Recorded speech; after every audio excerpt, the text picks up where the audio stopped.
Configuring a common zone. A common zone is created when zones belonging to different controllers have strict anti-passback applied, and you can cross the zone without using a door. Adding these zones to a common zone will join them to become a single zone.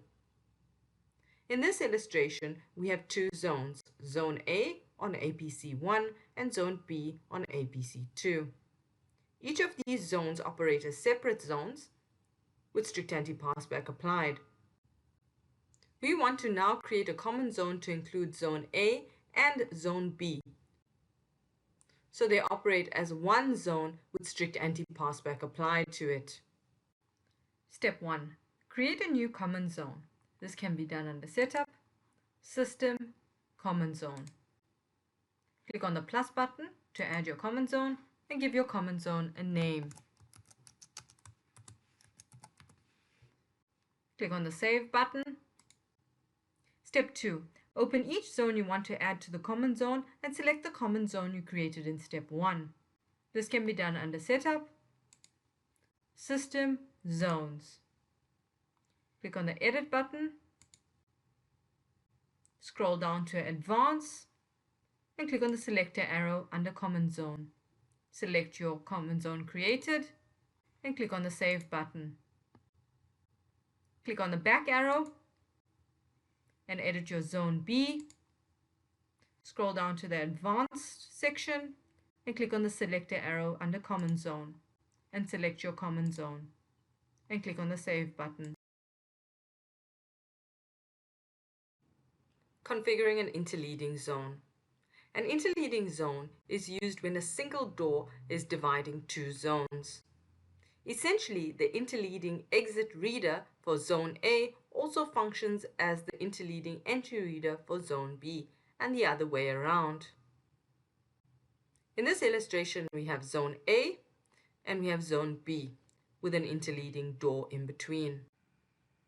We now want to configure an interleading zone using this interleading door that incorporates Zone A and Zone B. To set up an interleading zone, simply select the interleading door and enter the other zone in the interleading to zone field. This can be done under Setup, System, Doors. Look for your interleading door and click on the Edit button. Here you will need to check which zone your interleading door is part of and select the other zone under Interleading to Zone field. So click on the selector arrow and select Zone B and click on Configuring a nested zone. Nested zones are used when a zone is physically contained within another zone. For example, if you wanted to ensure that a tag holder cannot enter Zone B without first having clocked into Zone A. Or alternatively, that if the tag holder was in Zone B, they cannot clock out of zone first having to clock out of Zone B. To set up a nested zone, simply go to your inner zone and select the outer zone in the fully nested within zone field.